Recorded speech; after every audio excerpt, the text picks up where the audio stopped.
Hello aspirants, welcome to my channel. இன்றைக்கி நம்ம வீடியோவில் என்ன பார்க்க போகிறோன்னா அரித்மெட்டிக் ப்ராக்ரெஷன், அதாவது கூட்டுத்தொடர் வரிசை அப்படின்னா என்ன அப்படின்றதான் பார்க்க போகிறோம்.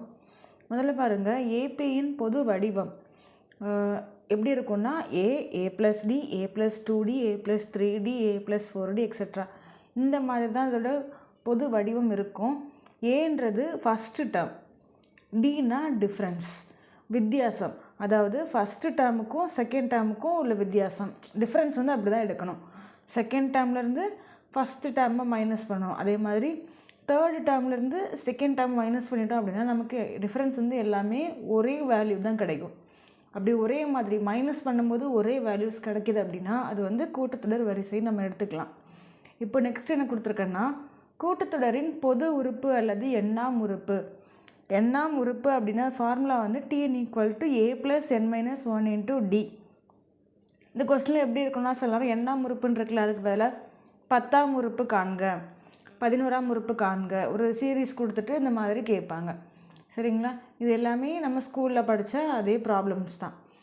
நெக்ஸ்ட்டு பாருங்கள் கொஸ்டின். 10, 4, -2, -8 இப்படி எக்ஸெட்ரா போய்கிட்டே இருக்குது என்ற தொடர் வரிசை ஒரு கூட்டுத்தொடர் வரிசையா அப்படின்னு கேட்டிருக்காங்க.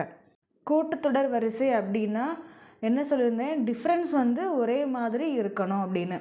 அதாவது செகண்ட் டேர்ம்லேருந்து ஃபஸ்ட்டு டேர்மை கழிக்கும் போது ஒரு வேல்யூ கிடைக்கும், அதே மாதிரி தேர்ட் டேர்ம்லேருந்து செகண்ட் டேர்மை கழிக்கும் போதும் ஒரு வேல்யூ கிடைக்கும். இந்த மாதிரி மைனஸ் பண்ணிக்கிட்டே போகிறோம் அப்படின்னா வேல்யூஸ் ஒரே மாதிரி இருக்கும். அப்படி இருந்துச்சுனாலே கூட்டுத்தொடர் வரிசைன்னு சொல்லியிருந்தேன். இப்போ பாருங்கள், நம்ம அதே மாதிரி செகண்ட் டேர்ம் என்ன இருக்குது, 4, ஃபஸ்ட்டு டேர்ம் 10 இருக்குது, -10 கழிச்சா என்ன கிடைக்கும், -6ன்னு கிடைக்கும். அடுத்து தேர்ட்லேருந்து செகண்டாக கழிப்போம், -2 -4 என்ன கிடைக்குது, -6ன்னு கிடைக்குது. அடுத்து நாலாவது டேர்ம்லேருந்து மூணாவது டேர்ம் கழிச்சு பாருங்கள், -8 ப்ளஸ் ஆயிரும். ஸோ +2 = என்ன கிடைக்கும், -6ன்னு கிடைக்கும். இப்போ பாருங்கள், டிஃப்ரென்ஸ் எல்லாமே என்னென்னு வந்திருக்கு, -6 -6 -6ன்னு கிடச்சிருக்கா. அப்போ இது ஒரு ஏபி கூட்டுத்தொடர் வரிசை தான். சரிங்களா? நெக்ஸ்ட் கொஸ்டின் பாருங்கள். 1, 4, 7 எக்ஸெட்ரா என்ற கூட்டுத்தொடர் வரிசையின் பொது வித்தியாசம் மற்றும் அடுத்த 3 உறுப்புகளை காண்க அப்படின்னு கேட்டிருக்காங்க. பொது வித்தியாசம் இப்போ தான் கண்டுபிடிக்கிறதுக்கு சொல்லியிருந்தேன். அதே மாதிரி கழிப்போமா, ரெண்டாவது டேர்ம்லேருந்து முதல் டேர்மை கழிக்கலாமா. இப்போ 4 - 1 என்ன கிடைக்குது, 3ன்னு கிடைக்குது. 7 - 4 என்ன வரும், 3 தான் கிடைக்கும். ஸோ டிஃப்ரென்ஸ் வந்து என்ன கிடைக்குது, 3. ஸோ D = 3ன்னு எழுதியாச்சு, பொது வித்தியாசம் எழுதியாச்சு. அடுத்தது என்ன கேட்டிருக்காங்க, அடுத்த 3 உறுப்புகளை காண்க. ஏபினாலே எப்படி இருக்கும், ஒரே மாதிரி வேல்யூஸ் டிஃப்ரென்ஸ் இருக்கிறது தான், அப்படி தானே. அப்போது இங்கே 3 தான் டிஃப்ரென்ஸ் வந்துருக்கு. 7க்கு அப்புறம் 3 ஆட் பண்ண என்ன வரும், 10ன்னு கிடைக்கும். அது கூட 3 ஆட் பண்ணிட்டோம் அப்படின்னா 13. அது கூட மறுபடியும் 3 ஆட் பண்ணிட்டோன்னா என்ன வரும், 16ன்னு கிடைக்கும். அப்போ அடுத்த 3 உறுப்புகள் இதெல்லாம் வரும், 10, 13, 16. இதான் அந்த அடுத்த 3 உறுப்புகள். நெக்ஸ்ட் கொஸ்டின் பாருங்கள். 6, 1, -4 என்ற கூட்டுத்தொடர் வரிசையில் 12ஆம் உறுப்பு காண்க. நம்ம ஃபஸ்ட்டில் ஒரு ஃபார்முலா சொல்லியிருந்தேன், எண்ணாம் உறுப்பு அப்படின்னு சொல்லிட்டு, அந்த ஃபார்முலா தான் இது. Tn = a + n - 1 × d.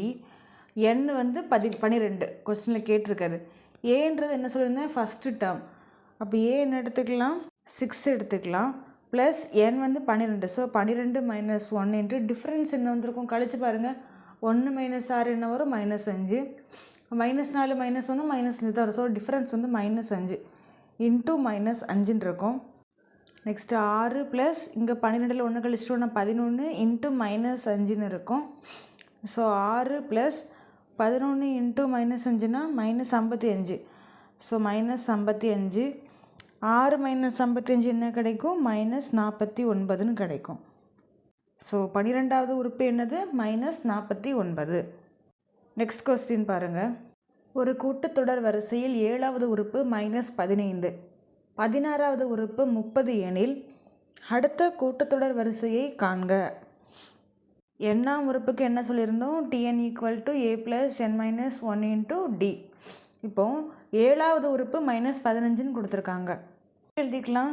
T7 7வது உறுப்பு என்னன்றிருக்கு, -15ன்னு இருக்கு. அப்போ இங்கே எப்படி இருந்திருக்கும், a + 7 - 1 × d = a + 6Dன்னு இருக்கும். எவ்வளவு -15ன்னு கொடுத்துருக்காங்க. இதை வந்து ஈக்குவேஷன் 1ன்னு வச்சுப்போம். அடுத்து இதே மாதிரி T16க்கு என்ன இருக்குது? a + 16 - 1 × d a + 15Dன்னு இருக்கும். ஈக்குவல் டு என்ன எழுதிக்கணும்? 30ன்னு எழுதிக்கணும். இது ஈக்குவேஷன் 2ன்னு எழுதிக்கலாம். இப்போ இந்த ரெண்டு ஈக்குவேஷனை சால்வ் பண்ணிவிட்டு ஒன்று டிஃப்ரென்ஸ் கண்டுபிடிக்கலாம், இல்லை ஏ கண்டுபிடிக்கலாம். நம்ம ரெண்டு ஈக்குவேஷன் கொடுத்துருந்தா சால்வ் பண்ணுவோம்ல, அதே மாடலில் நான் ஈக்குவேஷன் 2லேருந்து ஈக்குவேஷன் 1 மைனஸ் பண்ணி எழுதுகிறேன். அப்போ என்ன கிடைக்கும்? a + 15D equal to 30.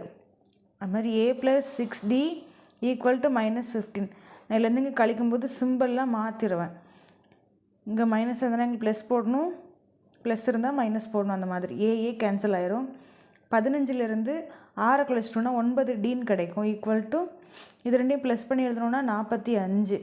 இப்போ D என்ன கிடைக்கும்? 5ன்னு கிடைக்கும். இது ரெண்டையும் கட் பண்ணிட்டோன்னா 5 அப்படின்னு கிடைக்கும். ஸோ இப்போ டிஃப்ரென்ஸ் வந்துடுச்சு. இப்போ கிடைச்ச Dயை வந்து ஈக்குவேஷன் 1ல் சப்ஸ்டியூட் பண்ணிடுறேன். ஈக்குவேஷன் 1 போட்டுட்டு என்ன இருக்குது? a + 6 × D இவ்வளோ இருக்குது? 5 ஈக்குவலில் -15ன்னு இருக்குது. So a + 6 × 30 equal to -15. a equal to என்ன வரும்? -15 + 30 அங்கே போச்சுன்னா -30. ஸோ a ஈக்குவல் டு -45ன்னு இருக்குது. a 45 இருக்குது, d வந்து 5ன்னு இருக்குது. இப்போ கேட்டிருக்கிறது கூட்டுத்தொடர் வரிசையை காண்கன்னு கேட்டிருக்காங்க. அதோட புது வடிவம் நம்ம முதல்ல பார்த்தோம். a + d a + 2d etcetera இப்படி போய்கிட்டே இருக்கும். a எவ்வளவுக்கு? -45. a + d என்ன வந்திருக்கணும்? -45 + 5ன்னு என்ன வந்திருக்கணும்? -40ன்னு வந்திருக்கணும். அடுத்து a + 2d என்ன வந்திருக்கணும்? -35ன்னு கிடைக்கும். எக்ஸெட்ரா அப்படி போய்கிட்டே இருக்கும்.